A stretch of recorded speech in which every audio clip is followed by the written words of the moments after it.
Eli's hooked up.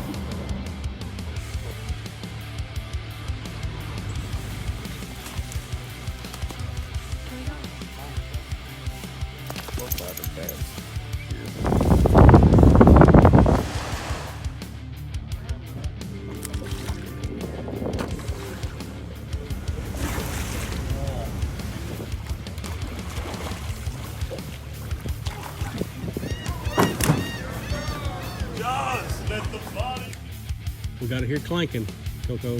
Several different ways. I've got it set line. What kind of spurs you got? Hello everybody, this is Tommy with Outside Our Lane. We're with Jason Shelton of Jay's Guide Service this morning. Ripping lips on the lake. He's going to show me a little bit more about the live scope here. Right, Makes it fun, it makes it like hunting. yeah. Especially my buddy up on North Fork Bull Shows, he's got a live scope. This is a lot different though. That's a deep water there. You're shooting to the side under the docks and stuff. You don't hardly ever get to go to the bottom with it. Are they like a bass? Can you just keep aggravating them until they bite? Mm-hmm. So see, when he's that color is when I need to put it right in front of him. My bait and everything has to be the same color as it. So right there.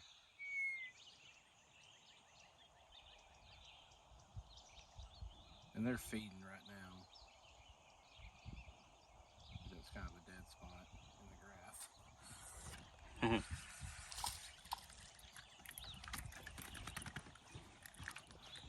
I'm hoping Garmin will fix that.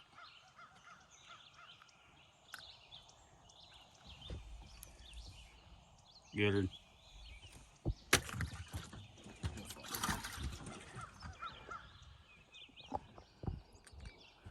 All right, he's tying on. We'll have him kind of run us through his setup here, what he's fishing with. So I'm fishing today with it's an eye-hole crappie jig bladed bait.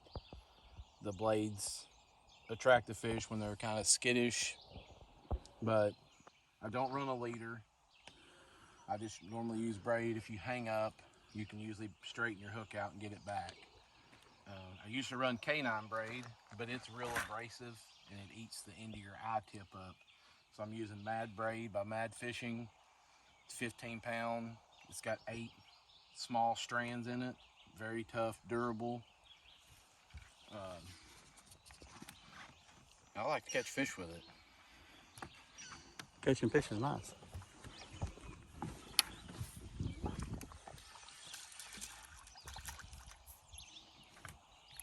That took all of 2 seconds. Yeah.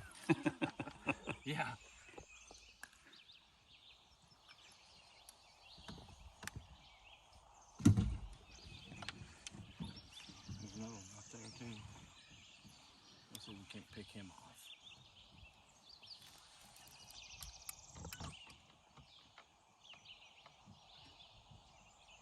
Oh, he turned around.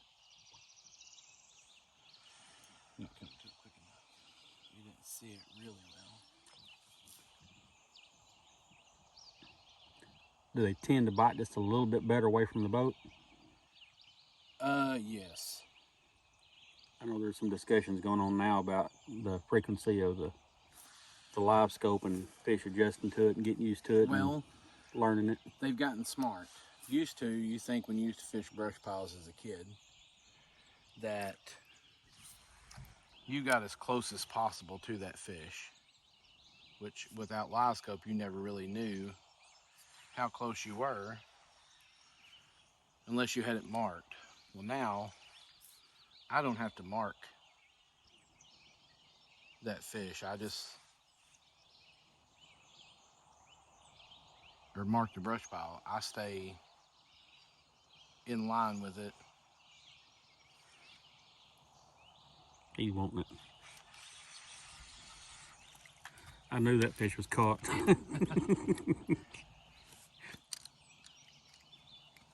Since I've had live scope for 15 going on 5 years, I don't hardly ever fish brush piles anymore. I'm looking for that fish sitting out in open water, just suspended. But I mean, like on this treetop, you can see there's a fish there. There's one right in there. But you can turn out there to open water, and there's fish sitting there just by themselves. Yeah. And to me, that's more challenging, is trying to put it on those fish sitting out there.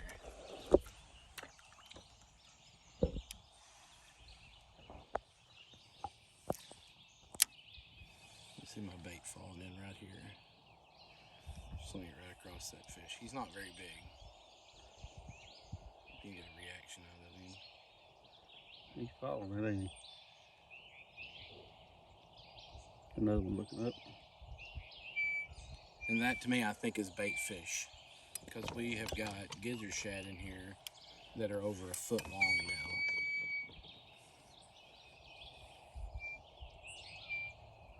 And they're so hard for our crappie. Right there, good fish.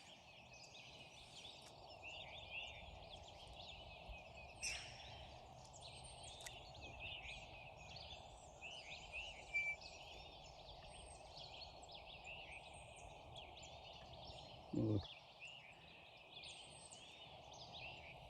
Tempted.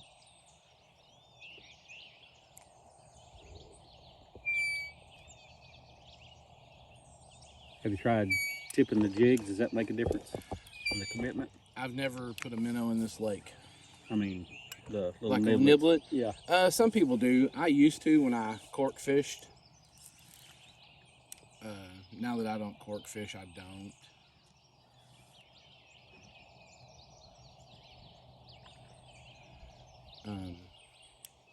There's still a lot of people that do it. That's what these jig heads are designed for. Instead of putting that crappie niblet on your hook, you mash them in the eye of it. Okay. So that's what he designed it for. Brandon Smith designed it as how to get, you can use them like they have the new little thing they're called fireballs. And you put them on your hook and throw them, they come off. Well, when you mash them in that putty stays inside that eye and you don't have to put it on there every time. That's a pretty cool design, actually. Yeah. I mean, and that was the thing, he got the patent on that eye, so now... That's the reason I don't use niblets, because you're having to put one on every time you catch a fish. You got to put another one on. But now you don't, because you have these, and he does in all different sizes.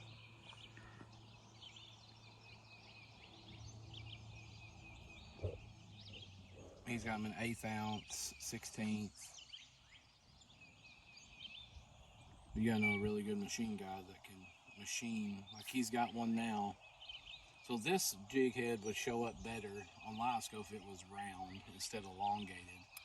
So he made one that looks like an octagon, and it's really wide, and it shows up like nobody's business because Flat surface. it's got a wider projectile on it.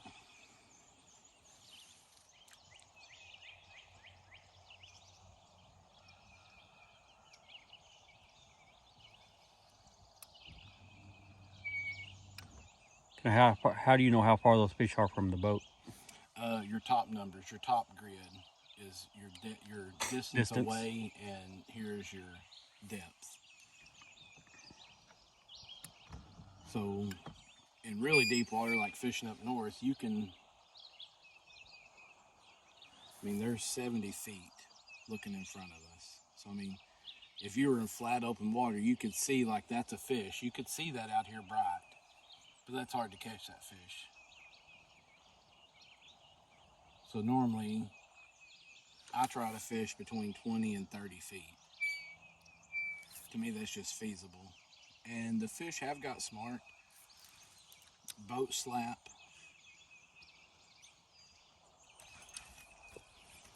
Like when the wind is patting the bottom of your boat, especially on an aluminum boat, it's very loud. And then fish will swim from it. There's a lot of guys that have spent the money now. They put like it's called a silent stalker. After you're in the water, pick your trolling motor up and you slide under your boat and tie it off to the cleats. And it's a rubber pad that wave hits against, just like your fiberglass boat. It's a dampener.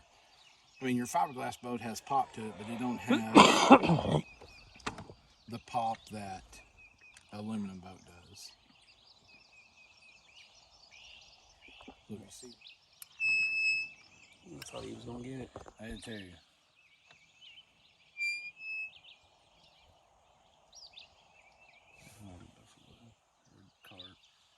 Now a drum will fool you, because they will nose up to a tree just like a crappie will.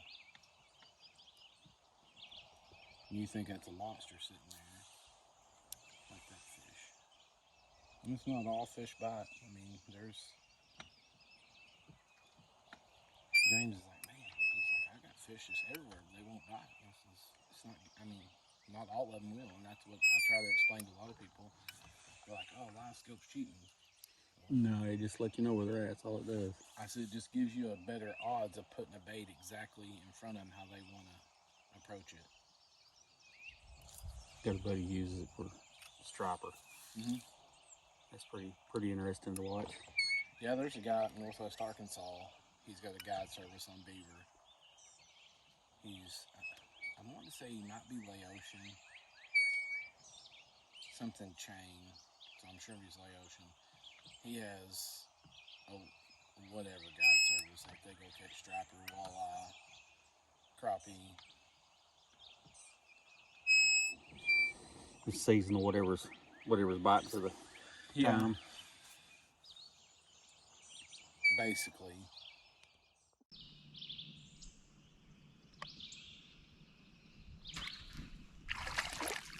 Yeah. That's good. That's what we're after.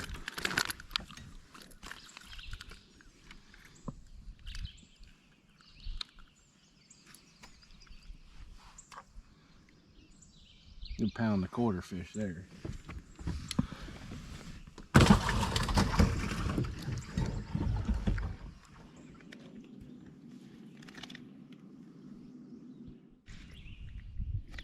That fish was hooked on the blade. Huh. He didn't have a hook in his mouth. It was a good eater fish. But we pulled up in that bay that second day, and the water was just white.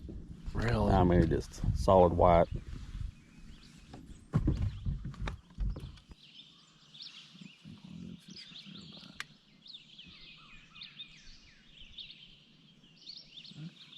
He did.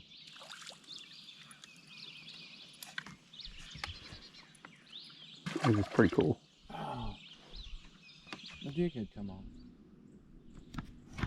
Another good one.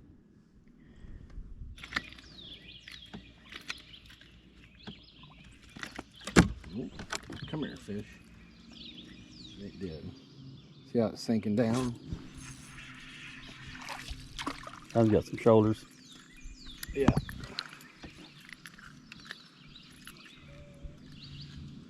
I mean, look at that. Yeah, Fish. he committed. He swallowed it.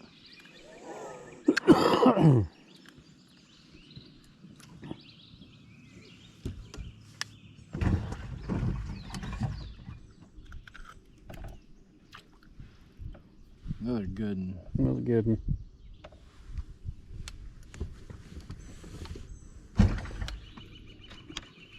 That's fish I like to eat. Yep, that's a better fish.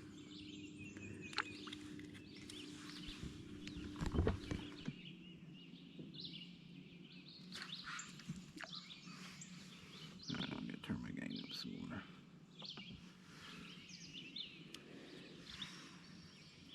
Should really be able to see it now. Yep, there it comes. There ought to be a taker in them.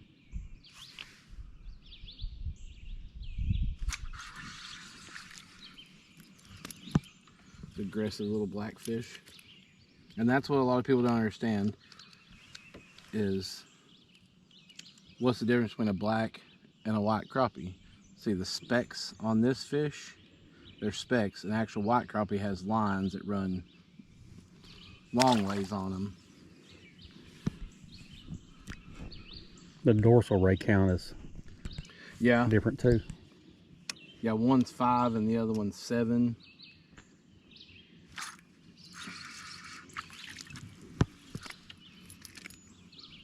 So now we have, now you see the difference in the last fish and now you're elongated here. And I think it'd be 1, 2, 3, 4, 5. And I think the black has 7 across right there.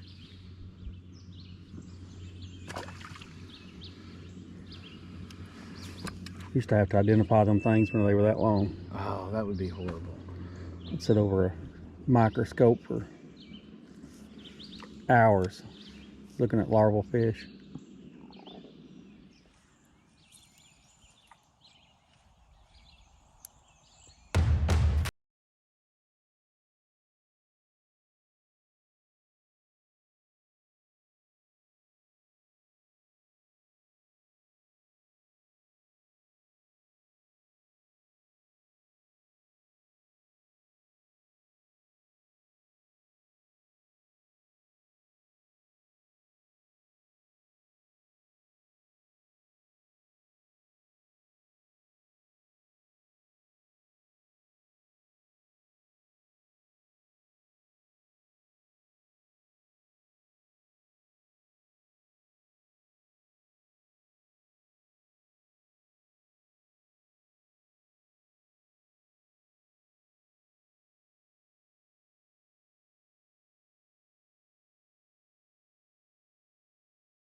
Up close and personal.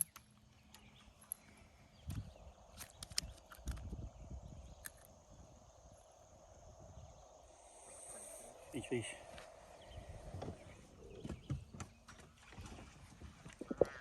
Oh, I am too. And they've got a lot of money invested in her too.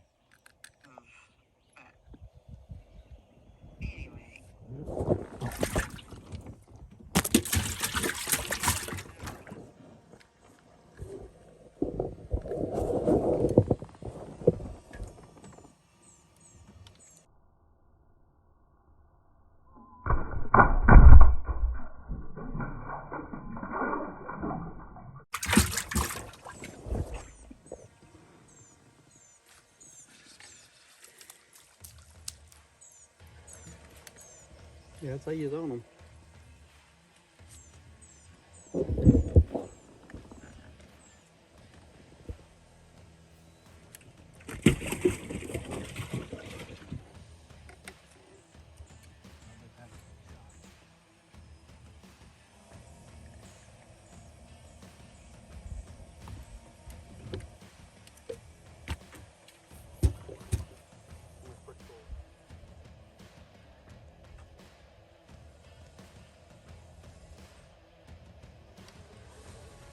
Another one.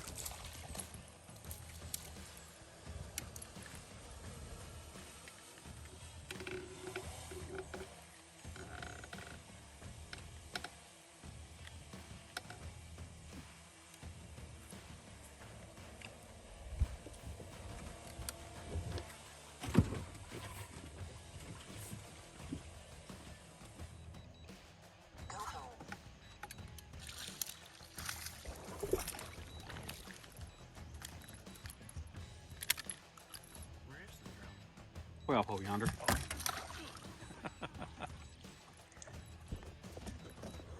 I can hit that home button, it'll just bring it back over here and I don't have to worry about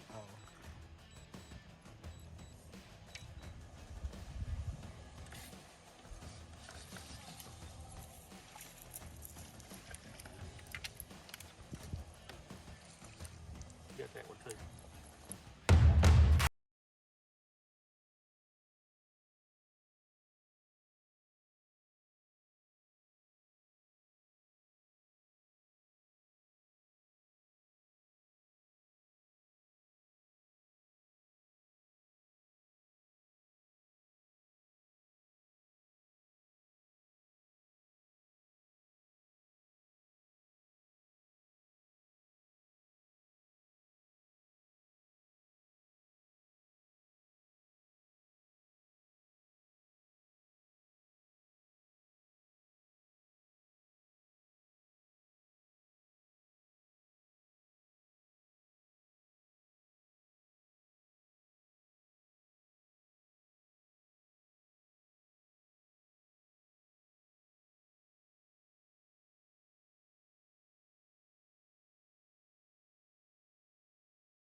monster.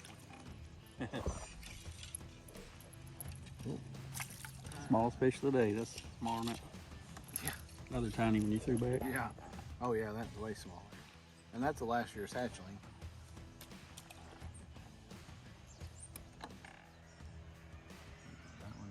That's one too. I can tell by the way he wiggled at first. He was gonna beat everybody to it. Yeah, he was the one up top, and I kept swimming them smaller ones, and the ones below.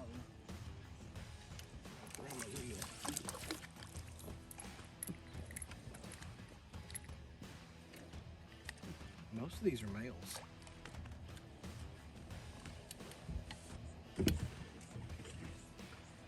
Females may be finishing up over here. The shallower water. Yeah. I only one out of that whole bunch.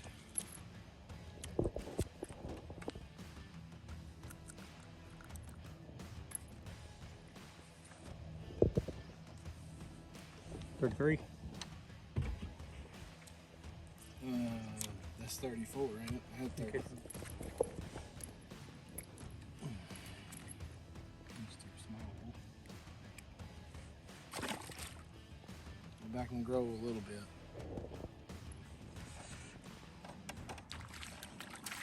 You ain't too small though.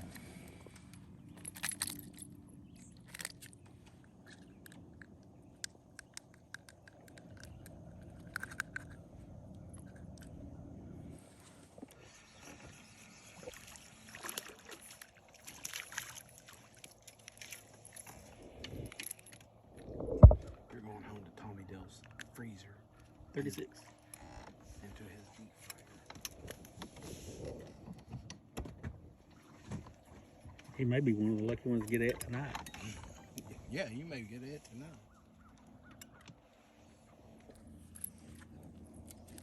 I didn't even know I had that one.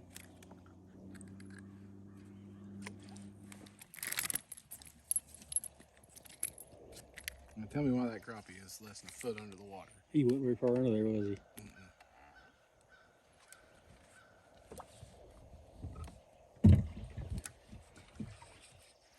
It's 38.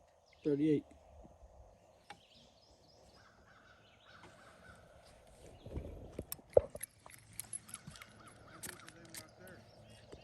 They average from 10 foot to a foot under the surface.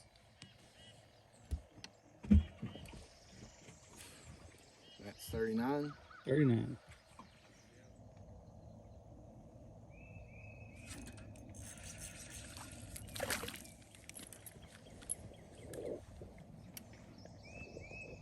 That's the one. That's it. That's 40. Yep. That's all, folks. Well, that was a blast. We are headed out now with 2 limits.